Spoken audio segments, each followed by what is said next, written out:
to let you know this meeting is being recorded for posterity's sake. We will be probably posting this video at some point, depending on how ruly you guys are. So just want to cover really quickly the room rules. Leave your camera on, please. We don't want you to hide and take a nap. Ask questions in chat if you have any during the session, and either address it or say we'll cover that later. Smile. Smile big, because this is a new normal, and we're going to all take care of this together as a group, and get through this as best as we can. And we're here to help make this transition as easy as possible. So just like an icebreaker question, what is your favorite food and why in chat? Just so just type that in and add a little more levity to this this training. So this will be hopefully an hour or less, but it all depends on how many questions we receive and how we go through this training. So here's today's agenda. We're gonna do all these different things. I'm not gonna read it. Anyway, so first thing, welcome. My name is Nai Wang. Some of you have met me before in the past. I am the founder and creator of what was once known as the Sous Chef. I started this company back in 1997, if you can believe that. So my entire aim is to bring culinary arts education to a new level by utilizing technology, and also to integrate a lot of better technologies as well. And I'm getting some feedback. All right, Dina, I'm gonna mute you. Okay. So yeah, mute yourself if we get feedback, please. I should have probably added that in the rules, so I'll do that now. Anyway, so just a brief history. So that's why been doing this for a long time, and integrating technology, building gamification into it, adding artificial intelligence to create dynamic and customized learning experiences for each student. All that fun stuff. That was all sci-fi back in the day. So now we find ourselves here in the middle of a crazy pandemic, and we're here to help by having this platform to be available for you to use in a way that you could fully engage students, get them to learn in a rigorous environment, hold them accountable, which is very important, and also give them a better or more fun learning experience by utilizing the KP platform. So here with me, I have Karen, Hannah, and Edward, who work together. We work together as a team to basically create what we call a Clark County or Nevada version of the program, so that you guys, all you have to do is go in and select the courses, and it'll be ready and shaped in a way that's ready for you to go. So if you've used the KP in the past, we've always said, hey, you're a chef, you like to do things your way, so you can create it yourself, which is really good. But we decided we want to make an easy button to say, okay, here's the standard. You can still muck with it all you want, but then you could also, but we gave you a very good baseline to start with. Okay, so first off, a video was sent out by Kelly yesterday. Hopefully everyone's reviewed the video, because that covers a lot of the foundation materials that I'm not going to cover right now, because we're not going to talk about the mastery system. We're not going to talk about how to generate tests and print them if you need for IEP students. Or how to basically customize. So that's stuff that can be reviewed in that 17-minute video, I believe. So first thing I'm going to do is I'm going to set up a class for the culinary arts teachers. So here I am logged in. Oops, not that one. Here I am logged in under my. Wait, where did it go? Yep. I guess I killed it by accident. Let me go and. So that's the baking one. All right, let me go ahead and. I thought that first tab had the training. Okay, there we go.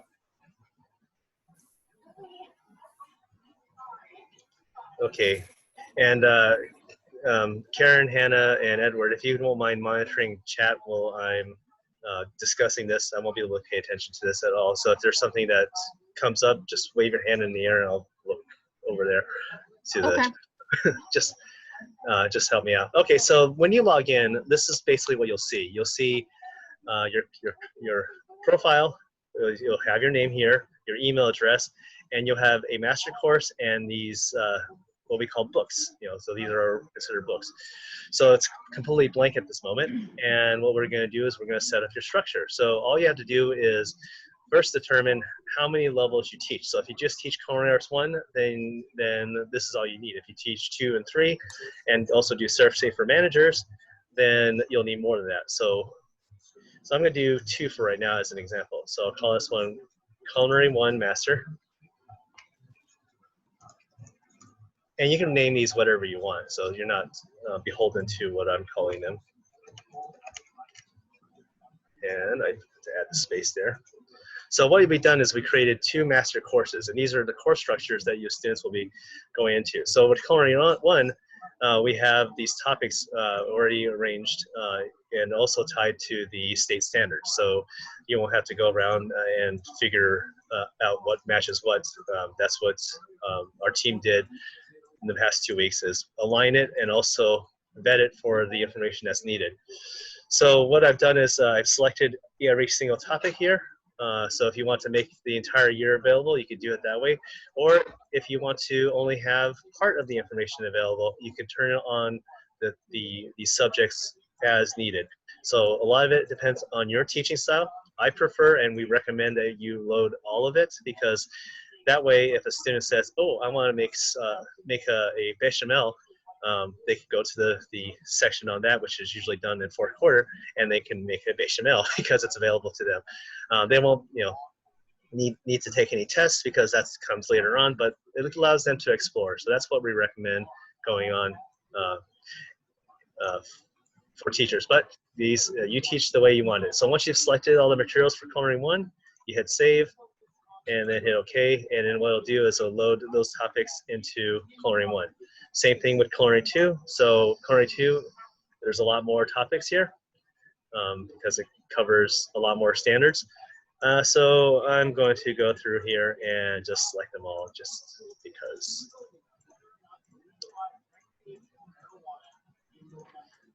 Okay, and then we have Culinary 1 and Culinary 2. Contents loaded into these master courses. Now, if you do 3, you would do the same for 3, and if you teach Serve Safe, you would do the same for Serve Safe. So now I have Culinary 1 ready. So the next thing I would do is I would set up classrooms. So if I'm teaching, let's say, 4 periods of Culinary 1, I'll type 4 here. I just clicked on New Term, and I clicked on Submit, and what it does is it creates the 4 classrooms, which will then allow us to be able to enroll students into each of these rosters. So I'm going to call this one period 1, okay? And then you could just name them accordingly. You could do Culinary 1 period 3. You could do one, call it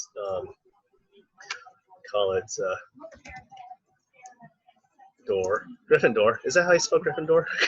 I've never really typed out Gryffindor. You can come up with creative names for these classes. 1 period 5, and thank you. Period. Oops, I missed the P. I'm also typing on an elevated keyboard, so my typing is not as proficient as normal. All right, so basically that's it. So you create these different periods to reflect the different classes, and let's say you only teach 2 Culinary 2s, so I'll pick 2 here. You can also use the Add Course button you see here, which will add 1 course at a time, so that you could, if you need one. If you use New Term, what it does is it actually deletes the old classes and puts in a new set of classes. So after you've used your set of your classes, you don't want to use New Term again until the following year. So when you're setting up the new term. So there we go. So I won't name these because we'll just call them Culinary 1 and 2. So let's take a look at Gryffindor. So this is the class, and we have our course code, which was demonstrated in the video. That's the code that you will use to give the student to then enroll into this particular class. By the way, we're going to be sending out written instructions that covers everything in greater detail that we're training you on now. So that's all going to be written and also reinforced by the videos that was sent out, and there's actually more videos. Okay, so now that I have these classes, we can get these students enrolled and along their way. So when they log in, the first thing they'll see is in this case, student orientation, which I recommend that all of you go through and do. So when you get your accounts, create a student account using the instructions and sign in to your own class so that you could use it as a teacher and then grade yourself. So that's what we recommend that you all do so that you can experience it from the student side before answering all of their variety of questions. So the other thing, so then they'll be going to Introduction to Culinary Arts, Safety and Sanitation, and so on. And oh, I know what happened. I was playing around with this account earlier when I was putting in some other content earlier, testing it out. So that's why that looked like that. So student orientation, intro, safety and sanitation, and so on. So when they go into these units, they'll hit the content. So this is culinary history following 1.1.1.1.1.3 standards. And then they'll be going through the content through history. So all of our content is narrated, fully narrated by human. And if it isn't, we also have a text-to-speech engine that used. But one thing I'm going to demonstrate to you is I actually use two plugins on my Google Chrome. One is called Read Aloud, which you can see up here in the top right, and then Google Translate. So I know I put this topic later on, but if I click on this, what it'll do is it will. For as long as humans have gathered together, there have been cooks preparing food for consumption. I forgot I had it on ultra nice speed mode. That's how I listen to text to speech. So, long story short. For as long as humans have gathered together, there have been cooks preparing food for consumption or for barter and trade. Anybody? Okay. However, it is only in recent. So that allows you the students to be able to listen to the screen read, which for me, I'm an auditory learner, so I can't read worth anything. I made it through high school and college without reading a full novel. I couldn't do that. It just wasn't in my thing. And I had to take apart textbooks and scan it into a computer and run an OCR program, convert it to text, and run through a speak and spell, which sounded like speak and spell. But anyway, but the reason I'm showing this to you is because one thing that you can do is you could then, have it read to you in Spanish. Horas longas humans have gathered together. Now that doesn't sound right because we have a Spanish speaker trying to speak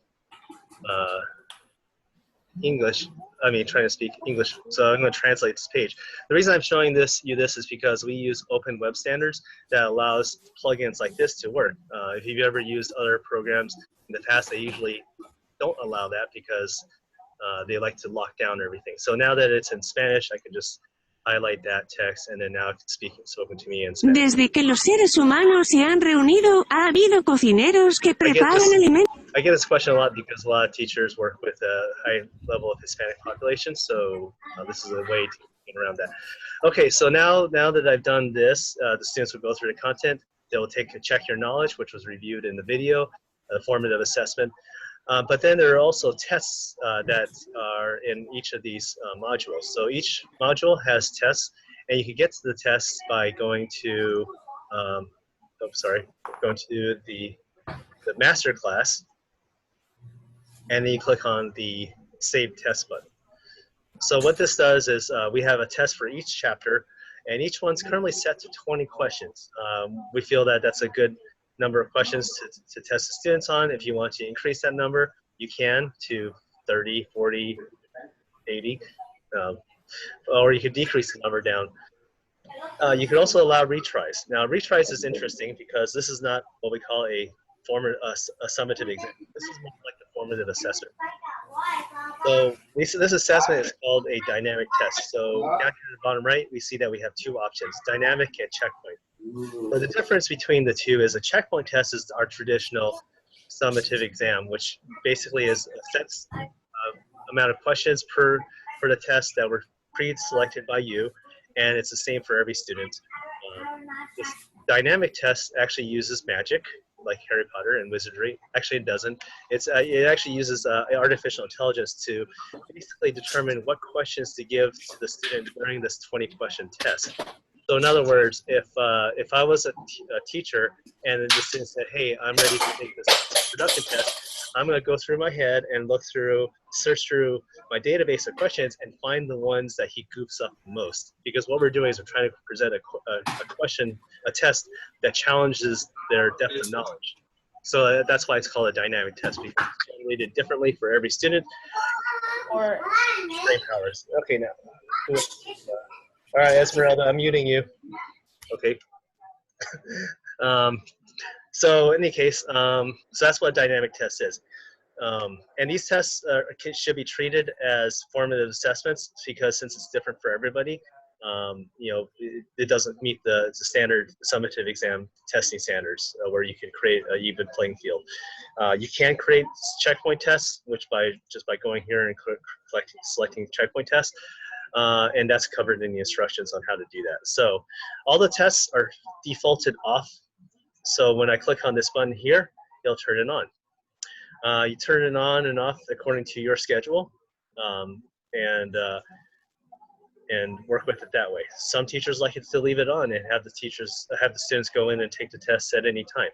Now, mind you, you do have the ability to reset a test if they've taken it. So if they've taken a test and bombed it, you could actually have the power, you know, supreme powers, and reset their tests. Don't let them know that. Because then they'll just be asking for resets all the time. So the other thing is we also have a comprehensive test at the end with 50 questions. So this test covers all of the culinary 1 master. So there's one for culinary 2 and one for culinary 3 as well. Okay, so that's the testing system. Now in the documentation that I'm going to send you, there are strategies outlined on how to handle students taking these tests at home and to try to create some level of discipline so that they don't cheat and Google stuff. So that can be found in the instructions. But basically, the idea is to turn it on, give them a time limit, and then turn it off when the time limit is hit, so that you know they'll be like, you know, if you don't get it in by 9:30, I'm going to count it as a big fat 0. So that gives them a little time pressure. Okay, so there we have the test. Now, the next item on the agenda, we have how do we pass ServSafe?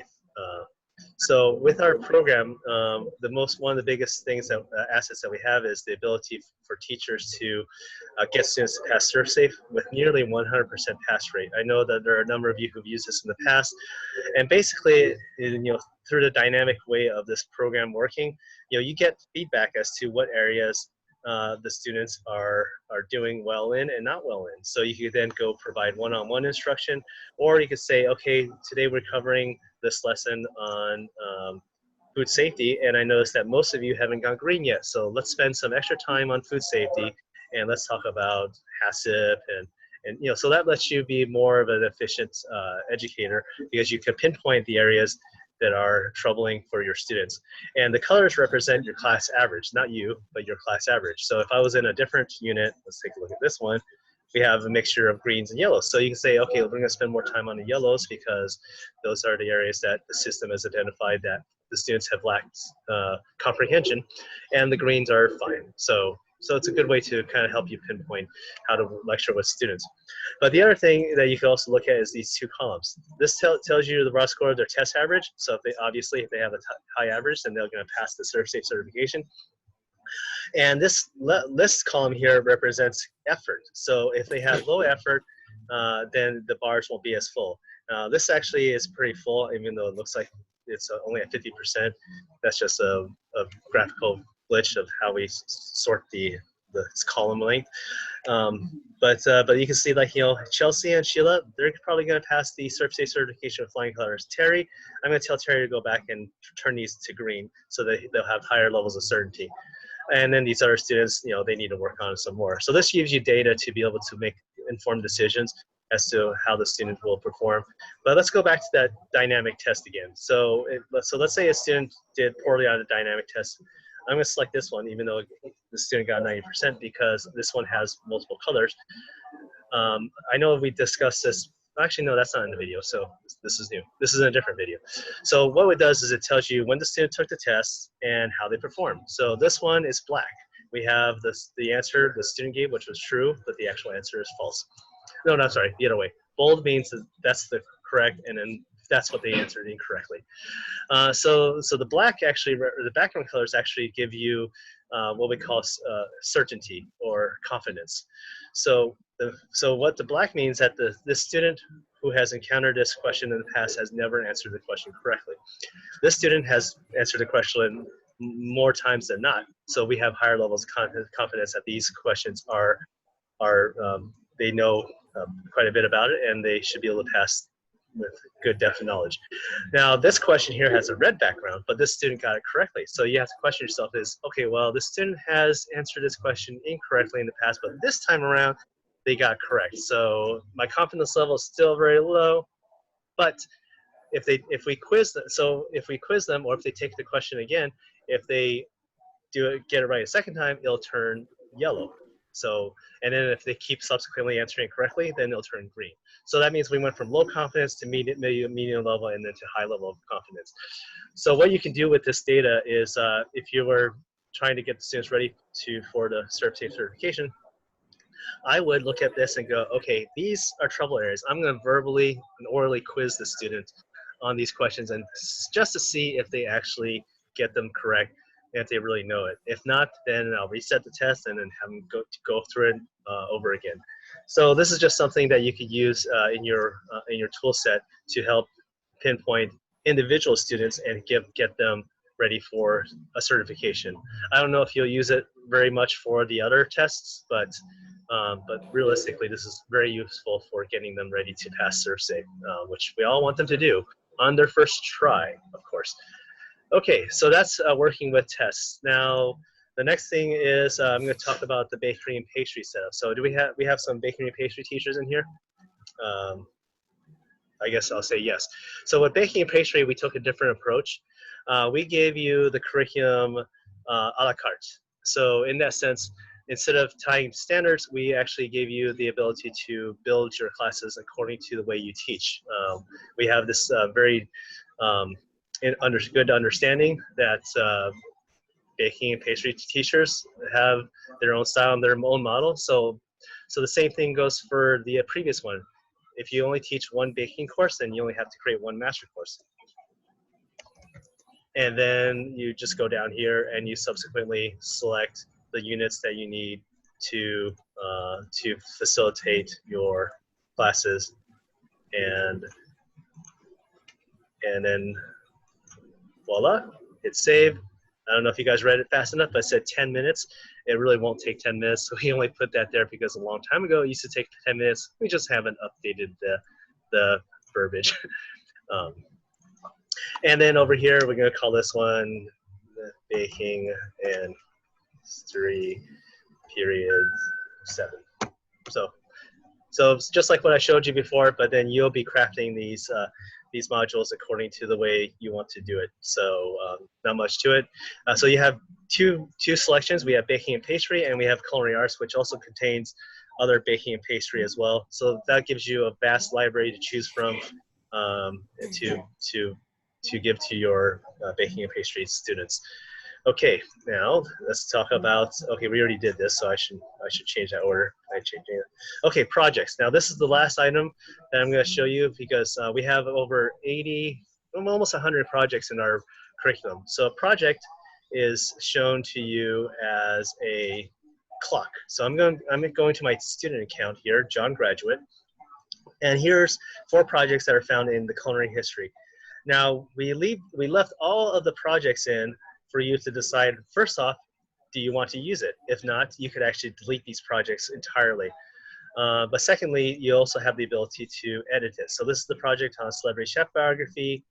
You can see there's a badge and there's a progress. So this is actually a progress that shows how far the student has completed this project. And then we have a problem statement. We have our steps to solve the problem, what they need to do with these instructions, and then evidence. So the evidence is actually the thing that you'll be grading.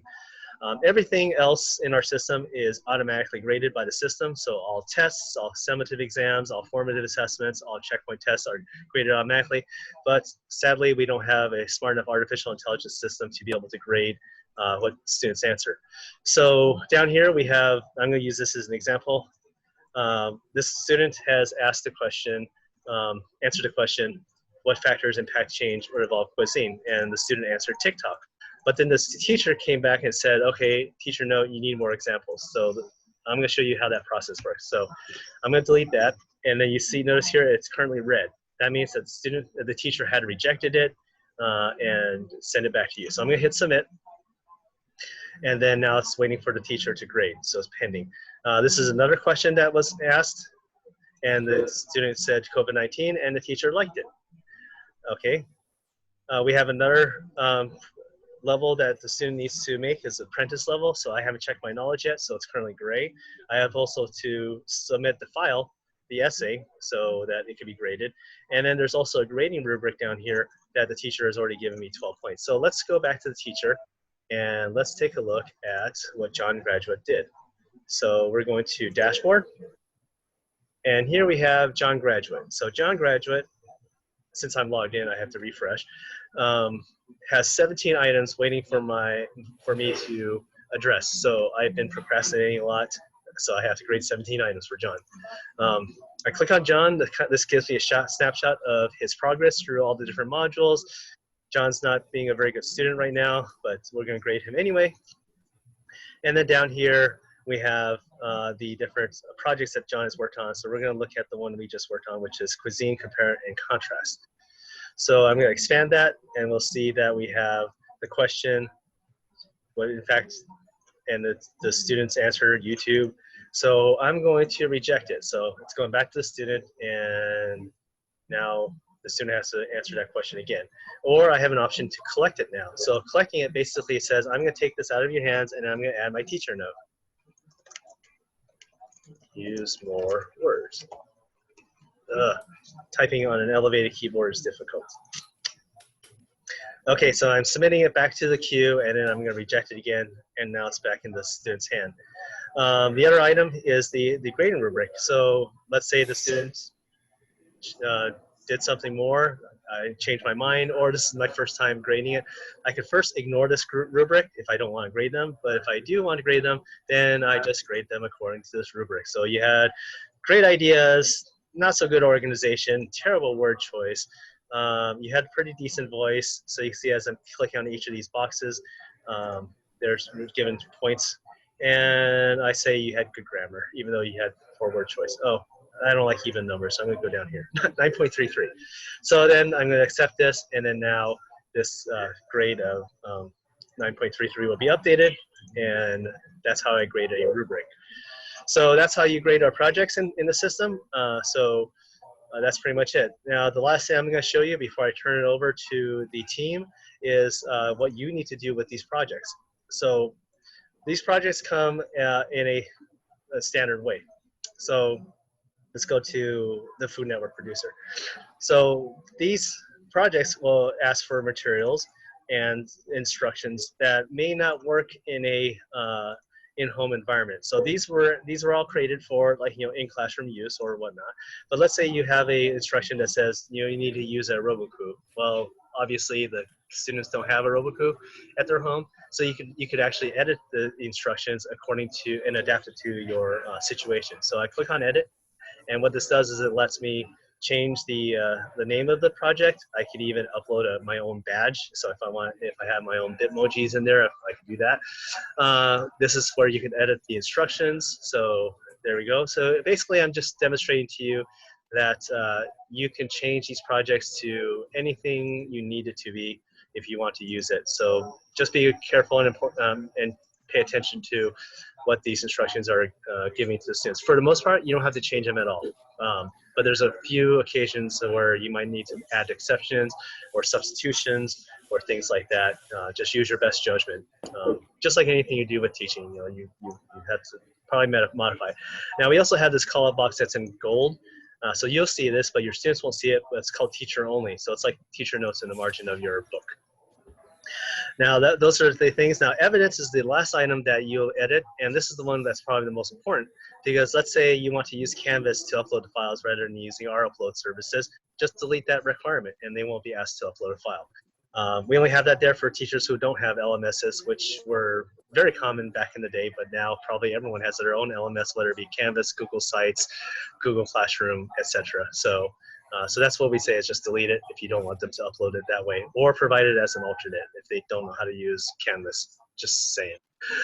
You can edit the prompt, so you can change the question, and you can even come down here and delete the rubric and change the rubric by removing rows. So that's a project in our system. So therefore, that's what you do. So those are the primary items that you'll be doing in our system. Is basically putting the items in the class, reading the materials on how to pass the serve safe, and turning on and off dynamic tests, and then grading projects. So that's pretty much it. Everything else happens automatically. So with that being said, I do want to make a plug that later today, we will be hosting a Zoom session with teachers all around the country. Where basically it's a town hall where we have meetings twice a month or every 2 weeks, and teachers all around the country come up and brainstorm ideas. So it's a growing group. When it started, it had 12, and now we're up to 40. So it's been really good, and we created some really amazing materials. I'm going to share one with you in chat right now. So basically, I'll show it to you. Oh, hold on a second. Here we go. So this is the document that that I'll be sharing with you as well. Oops, let's go ahead and put that in here. So do y'all see the document? Okay, yes. Good. So basically, it's a living doc, and teachers are just using this as a central repository to share ideas. Like, the first topic is on community engagement, how you can engage food banks, farms, and whatnot. I don't know how useful these are to you because you probably don't have as many local farms as other parts of the country. But then, how do you fundraise? Our kitchens are shut down. How do you fundraise? How do you create engagement? So these are all strategies presented by other teachers. So this will be sent to you as well. So in fact, I'll just do it right now.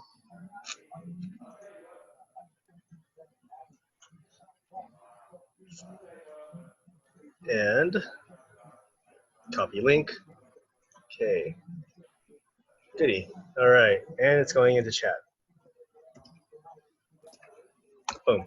Okay, cool. So with that being said, I'm going to turn the controls over to Karen, and she's going to talk to us about how she uses our program in Culinary 1, and I just realized I probably should add Culinary 3, because what are you going to use, Edward? So let me just add that really quick. Yeah, I appreciate it, Nye. Thank you.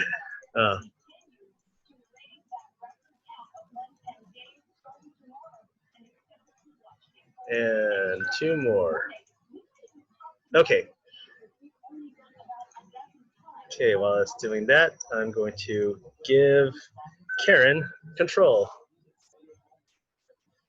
Okay, Karen, take it away. Okay, well, let's see if I can do it. I just goofed up. I made a mistake. I added Culinary 3 into Culinary 2 because I wasn't paying attention to which one I was adding into. So, life lesson, pay attention to which class you're putting stuff into. So let me do this really quick again, and this time I'll be faster. Culinary 1, 2, 3. Aha. And this time, this is going to be zippy. Zip. Oh, failed.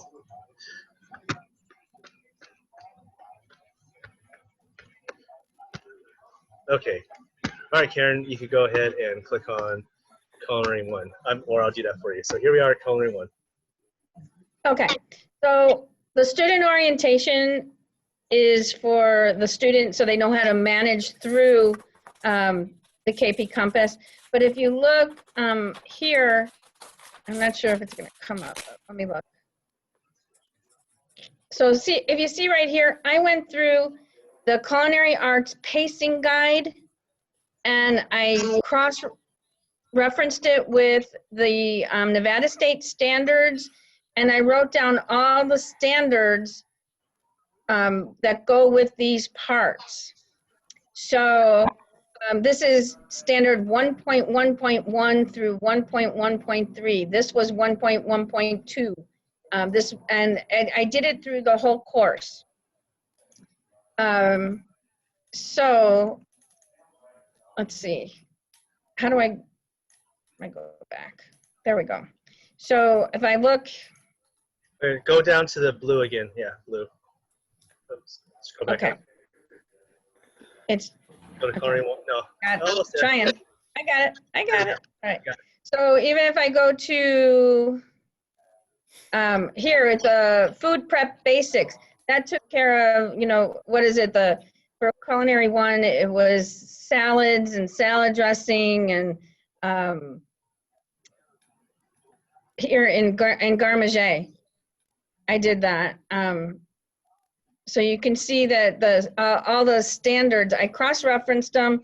And Hannah double-checked them for me because, you know, I said, I'll double-check me, make sure I did this right. And then, so I did that for everything. So you got almost every single standard. There was one standard that was missing, and I can't remember what it was. Oh, it might have been something on teamwork. And I said, okay, so that's probably, you're gonna hit teamwork anyway when you do workplace readiness skills. So it'll be just fine for that. Does that make sense to everybody? And if you have any questions, put it in the chat so we can answer them. It's very easy, and every standard is hit for culinary one in here except the one that I think was on teamwork. And then you can get that when you go over workplace readiness, you can do that.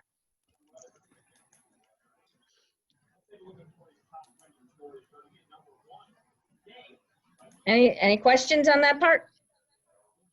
Nope, then I'm good. Hannah, it's up to you. So before you leave, I just wanted to point out one thing that you did to modify it slightly, so you can tell the teachers about what you did here under measurements.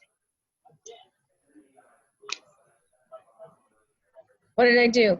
Oh, so we added recipes because I want, you know, when we do measurements, you know, we can make I want them to make cookies to practice their measurements.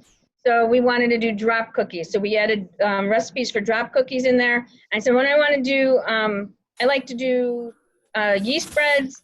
So we added cinnamon rolls and a soft roll dough because I like to make pretzels with them. And there's all different skills in there that have to do with the measuring and conversions. Mm-hmm.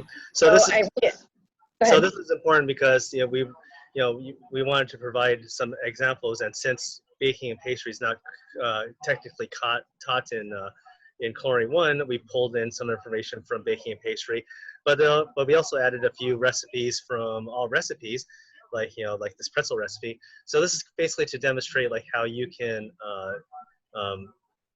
pull in outside content and make it integrated in the system so that the students aren't clicking on links and being bounced out to different pages. So it creates a more seamless integration of outside content into, you know, our content, so that you can say, okay, here's a cinnamon roll recipe we'll be working on, and you can put any kind of recipe you want. So you can see that it's there's a function for that. It's in the instructions, and all you do is you just copy the web address and create a page, and voila, here it is in our system, which then, you know, they could watch the video. So it's a great way to just integrate outside, because we have a lot of great information, but as you know, you guys have amassed a lot of personal information that you might want to integrate somehow. You could use Canvas, or you could use KP. I think KP is a little easier to integrate, but that's my opinion. All right, very good. So now let's go here, and before I give you control, Hannah, I'm going to fix what I did earlier, which is accidentally putting culinary 3 into culinary 2. Okay, I got a question that I'm going to answer. So when you do workplace readiness skills, if you've used if you're using the shell that Monique sent out in your Canvas, all the workplace readiness skills videos and activities are already in Canvas if you're using her shell. And then you can, whenever you're teaching teamwork, you can go straight to the part that you want to do on teamwork with workplace readiness skills. She sent that in an email. Okay, Hannah, you have the helm. Take control. Okay, am I moving it now? Am I doing it? No, maybe you might need to click on the window.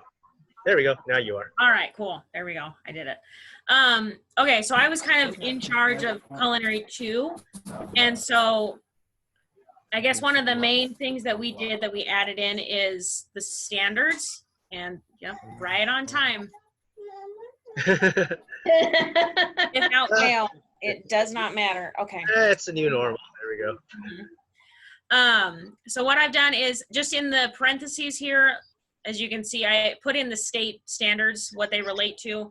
I didn't go through and do the specific ones for culinary 2, but they do all relate to, you know, the 5.1.2, all of that, but we just didn't go through that.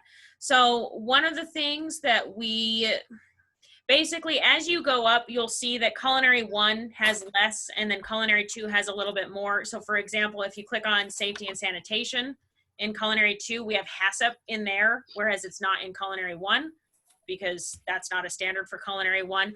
And then by the time you get to level 3, it's pretty much all in there, and we'll go over that when we get to level 3. But that's the idea. So then the other thing I wanted to go over, so it's all in there. It's going to be basically the same. And Nye might tell me, he might correct me, but if I remember correctly, if you use this over multiple years, so you have your level 1s do this year, and then we move up to level 2, they will have already, so yes, so I just saw you, we'll go over it. I'll go over that in a second. Let me get through this and then we'll do it. So I will say that Serve Safe and the Serve Safe KP Compass stuff is different from the safety and sanitation. So this section for safety and sanitation in these courses is the same kind of information, but it's not specifically like this is teaching to the Serve Safe test, if that makes sense. So I want to add one additional thing. Once you go to year 2, students who've already completed previous content, like, you know, if they've already received a yellow or green on some module, it'll carry over to the second year. So they'll see where they left off on as well. Yeah, so you can go through, and if they took the test and did all of the things last year, then it will already show up as you did this last year, and then you can kind of just say, here it is as a review if you don't remember, or you can change it and have them redo it, because I mean, a lot of that stuff we need to redo. So the other thing I wanted to go over was, we talked about how we took this and we aligned it to the state standards. We aligned it to the pacing guides. We made sure that all the different things are there. But like for me, one of the examples I gave when we were talking about it is, so in the pacing guide that was put out by the CTE department, meat and poultry is quarter 4. But for me, my students, I supplement most of our materials through the state grant.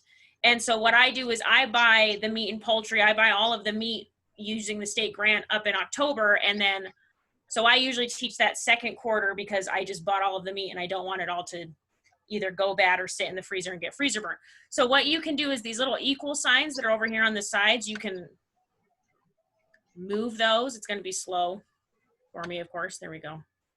So what you can do is you can change these around however you want. So the way that they currently are is they are aligned with the pacing guide, but you can change it however you want. Like for example, for some reason, like purchasing is in the first quarter in the pacing guide. I don't ever do purchasing in the first quarter personally. I move, so you can move that down to another thing. You can change it. And then if you go in and you click on ordering and receiving, and you decide, okay, we're not going to go over into the factors in food pricing. We're not going to go over purchasing fish because we're not talking about fish this year. You can just go through and you can just exit out.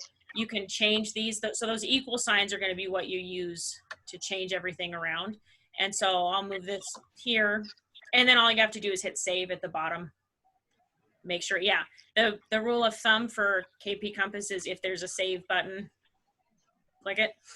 Because a lot of it saves automatically, but every now and then a little save button will pop up, so you want to make sure you save it. So in this situation, I don't want to save it, so I'll just go back. So yeah, I don't know. Are there any questions on that? No, I don't think so. How do you bring in something from another year into, say, year 1, or from year 1 to second year or third year? Let's see. Well, it already is. So year 2, it already has year 1 content. So basically it builds on year 1. So it's not like we have it separated where the content isn't reviewed again if it's in the standard. Now I think the only exception is I think it's in not there. No, actually no. I think year 2 has everything year 1 has, so it just kind of expands on that.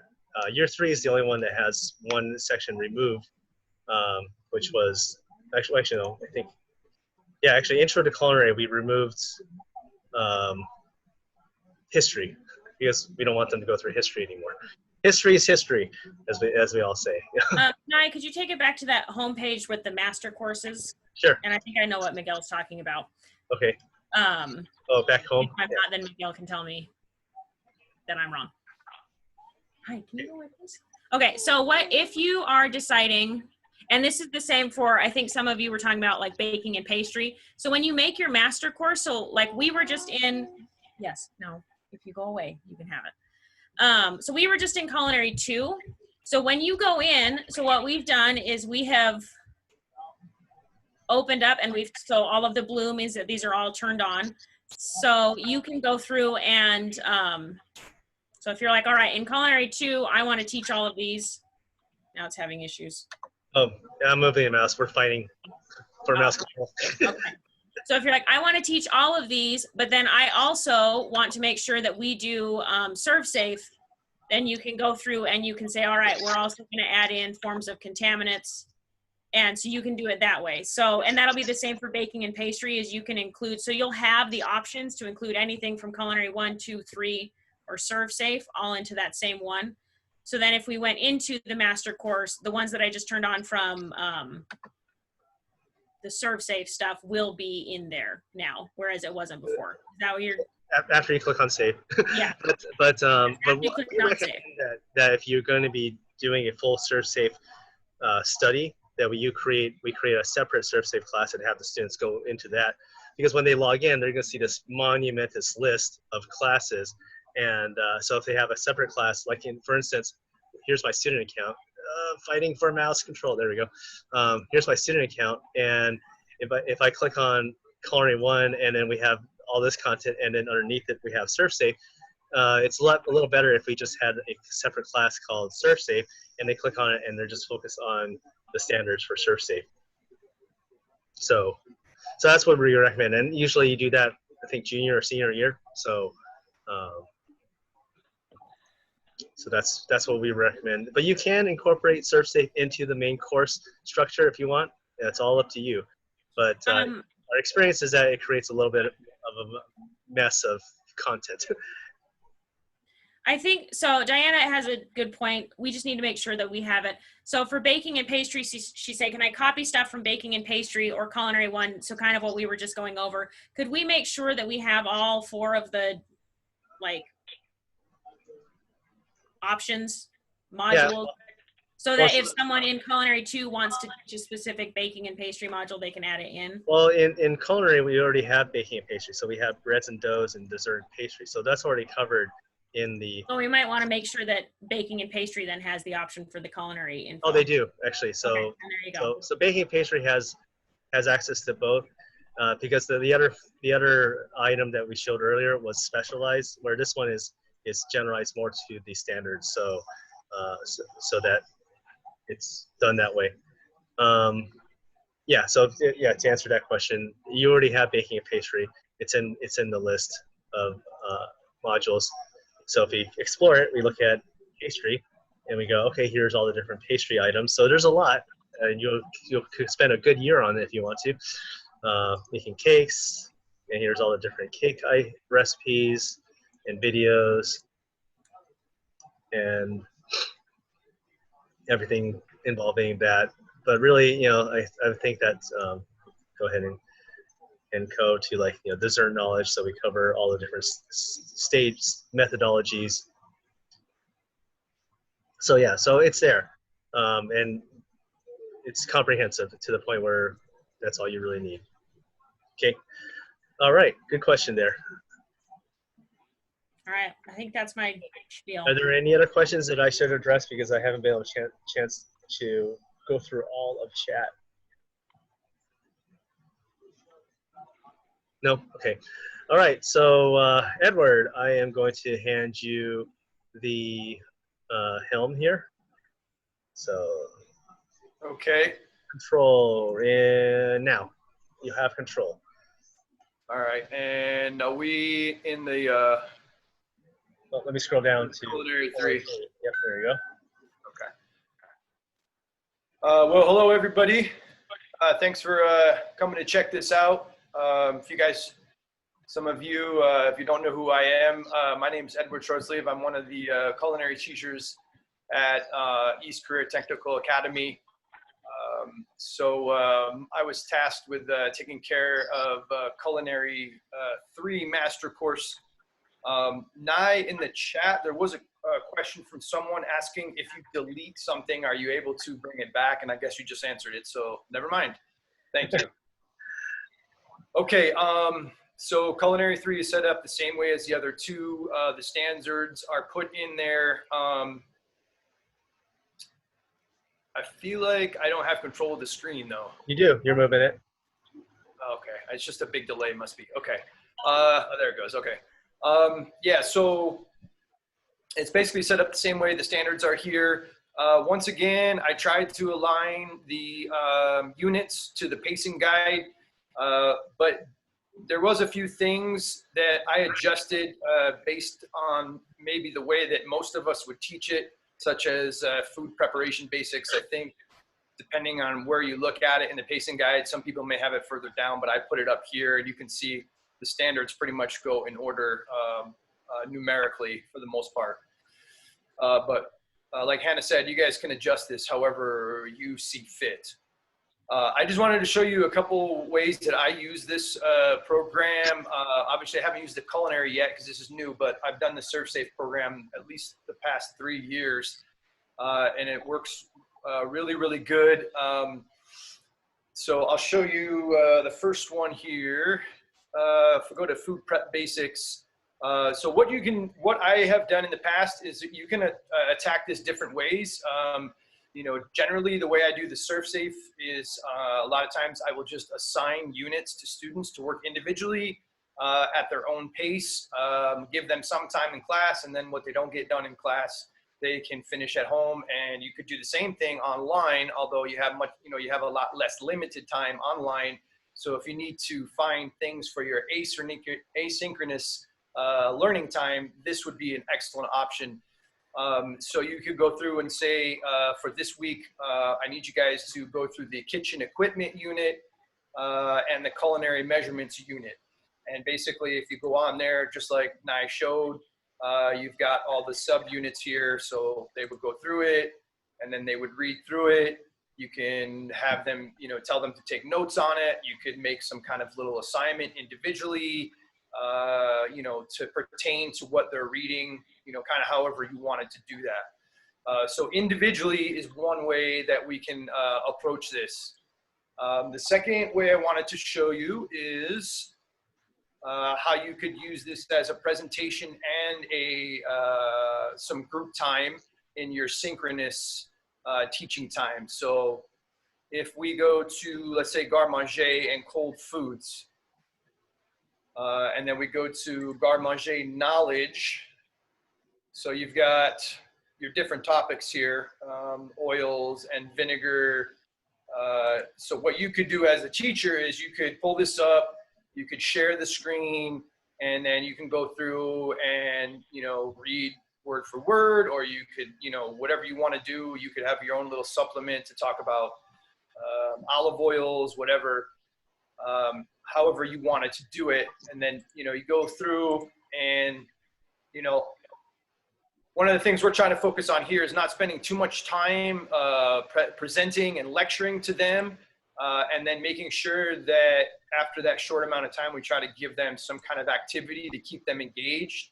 So what I was thinking here was you can go through these first 3 or 4 pages here talking about the types of dressings and lettuces and stuff like that. And then when you get to this page, this might be an opportunity here for you to do a breakout session. So you can take the students that you have in the class, break them into groups somehow and say, okay, group 1, I want you guys to do some research on Belgian endive. Where is it grown? Where does it come from? What are the flavor profiles, texture profiles? How can we use it things like that. Have them do a little presentation, give them a little bit of time, and then you can either bring them back at the end of class. Probably not enough time in one class, but maybe you could assign it to them and then say, in the next class, we're going to come back to this and you guys can do your presentation. And that way you're getting them involved and you don't have to be the one talking all the time. And then the third thing, third way that I was thinking of a way that you could use this is same thing presentation wise. I just need to get back to the front here. How do I get to the, well, I can just the navigation to the top right or left. So. Well, if I go home, that doesn't bring me back to culinary 3, does it? Yeah, let's go back. So let's just, this is a good point. So navigation is always up here on the top right. This will tell you where you're at. So you know, no matter where you're, what level, you have level 1, level 2, and level 3. So let's go to the master. There we go. Okay, thanks. And then the last one was, I was going to show you guys was here, making pasta. So under pasta knowledge, go to fresh pasta. So what I was thinking here is you've got a page here, talks a little bit about the history. You can supplement it. And then we get into making pasta and, you know, walks you through making the well and, you know, adding the ingredients, all that kind of stuff. But there's really no visual. And, you know, a lot of times, at least I know, I learn better with visuals, especially in this case of video. So what I was thinking here is that we could have some kind of video ready we to do go. have, so Edward, actually, we do have videos on pasta making, which is actually in the, not in the knowledge section. So the knowledge section is just testing reading abilities, but under preparing recipes, we have. There's some videos, okay. Well, just to finish up that, what I was saying is if you didn't get to that video part, what you could do is have a separate video going in a separate tab, and you can just share that tab and show the video, pause it, then go back to, you know, where you're at on the screen and then continue on with your presentation and then go back to the video as needed, you know, to correspond to the steps. So you could also show them, you know, this video as well, but you did break away from the presentation. So that's why I was thinking of doing it that I suggested. Yeah, no, I mean, yeah, that's definitely a good strategy there of working that alert video into the mix. So, and I think that's everything that I had. So I'll turn it back over to you, Nye. Yeah, so I think the name of the game is explore, explore, explore. You know, just go through it, page through it, see what's there. We have over 400 videos and tons of pages and 8,000 questions and lots of material, but it's all organized in a way that it should make your lives a lot easier, because what we want to do is make this an easy transition so that you won't have to be building a lot of stuff. Like I know other teachers are building a ton of things on Canvas because things are just readily available. So this takes care of a lot of the heavy lifting for you. So you just have to utilize the system, direct students to it, have them take tests on it, and let's not forget the fun aspect. So here is John Graduate, and I'm going to go to my Surf Safe class. And so I like to show this part, not that one. Let's go to animates.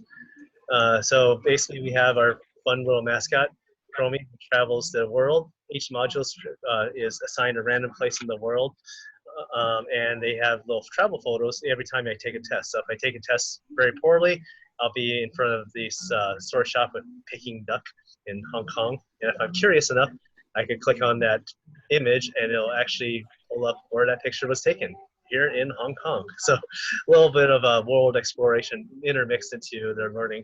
But if I take a test really good, then I'll be in front of a national monument. So that's basically the training on how to use the system. We're going to provide you written instructions with your login credentials afterwards, and putting some finishing touches on it. So just want to make sure that before we hand it out that everything is good to go. To then you could get in and then start designing the classes, just like what I showed you at the very beginning. So, you know, create your master courses, however many you need, create the number of periods you have, and then you'll have instructions to give to the students on how to enroll. And I also want to make mention that, you know, I know a lot of people are trying to struggle with device inequity. So keep in mind that, like most online systems, KP works on mobile devices, tablets, and even Xbox and PlayStation. So what we say is if they can play Fortnite online, then they should be able to use KP. So with that being said, how is everyone feeling? Is everyone feeling good about it? Go ahead and I'm going to switch to gallery view so that we can see everyone's lovely faces or puzzled expressions. So now we had 2 questions that I wanted to make sure we asked you. The first one was, so we talked about how you can import your own links and create your own assignments. Can you add your own videos? Is the first question. Okay, that's what I thought. I wasn't sure. So there's 2 ways. The easiest way is to log into, upload something to YouTube, make it unlisted, and then link the YouTube video.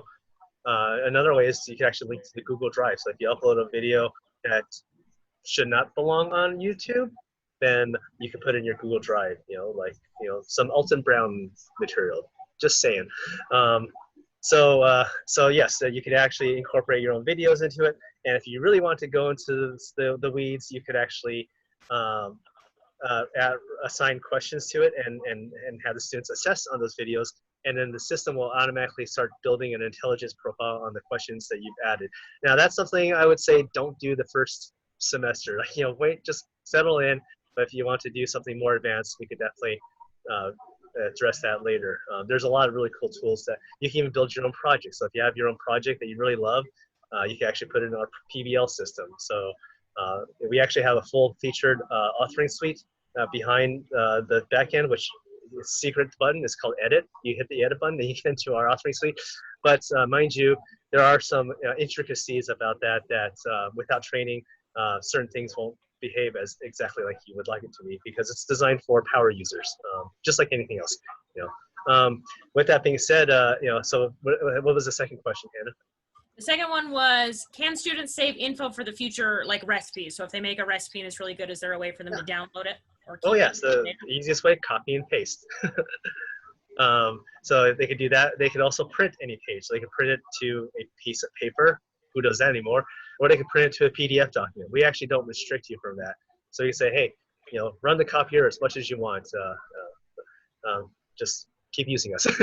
But the thing is, our value is in our assessment system and is in our video delivery and our gamification. So yeah, content's content, but without a great delivery system, then you might as well just be throwing books at kids and hopefully something sticks. But that's my opinion. In any case, is everyone feeling good? So I learned in one of my previous sessions, an applause is sign language is by doing this with your hands. So if you feel good, do this with your hands on the video. Yay! All right, good. Very good positive vibes here. Awesome. Great seeing you. So I know Kelly Smith is here. Sorry, Kelly. She wants to have a few words with y'all before we exit this meeting. I think some of you are dropping like flies. I'm just kidding. Go ahead, Kelly. Take it away. Good. I was going to say good morning, but it's afternoon already. So glad to see all of your very nice shining faces. Not a lot of smiles out there, but I can see that it's going to be a very interesting year for education, that's for sure. And I'm just hoping that this is one more tool for you to use and hopefully help with, upcoming lesson plans, things like that. So Karen, I'm going to give a disclaimer right now. Karen can't talk while I have my mic on because if my dog hears her voice, he starts barking because Karen knows Finn. So just an FYI, I have to mute before she can talk. But remember, this is a smorgasbord. This is a buffet. You take what you need and you don't have to use it all. Some of you are going to be awesome and use everything that NIE has out for you, and that's awesome. And some of you will just pick and choose what you need to use. So that's fine also. The program's there for you to use all year. If you need something that's not up there, please let NIE know. And Karen, Ed, and Hannah, big shout out to them. They were able to work with NIE in just a few short weeks and really put in the I don't know what I want to say, but yeah, excellent. Thanks, Diana, for clapping, and Gigi and everyone. So yeah, they put in some hard work to get this up to where hopefully if you have other things going on, you can just plug and play and get your kids going in culinary. So with that said, I don't want to take too much of your time today. Some of you have stepped out of meetings and everything, but welcome to the 2021 year. Yeah, I know, it's going to go down in the books, right? History books, history in the making. Yeah, absolutely. And I always tell people this is a time, I know that there's lots of struggles out there, and I know that this is difficult. Please don't get me wrong. I'm fielding calls till 9, 10 o'clock at night, but this is also a chance to restart education. And maybe we've always heard about working from home and doing online learning. Now we actually get to participate, and it is difficult, but hang in there. It's going to get better. Oh, one other thing is, I know some of you have asked, and there's going to be information coming out on your state allocation grants. If you need to make an amendment on your state allocation grant, that's your per pupil money, you have an opportunity to do that, but it is due, I can't remember right off the top of my head. I'm looking at my computer screen. It's due in like the first week or two of September. So if you're going to make that amendment, please think about that, and there'll be information coming out really soon, like next day or two. And your school will have their credit, the credit card, and you'll be able to start purchasing probably within the next week, if not two. I think the target date is August 24th to make sure the funds are to you. So any questions before I get off?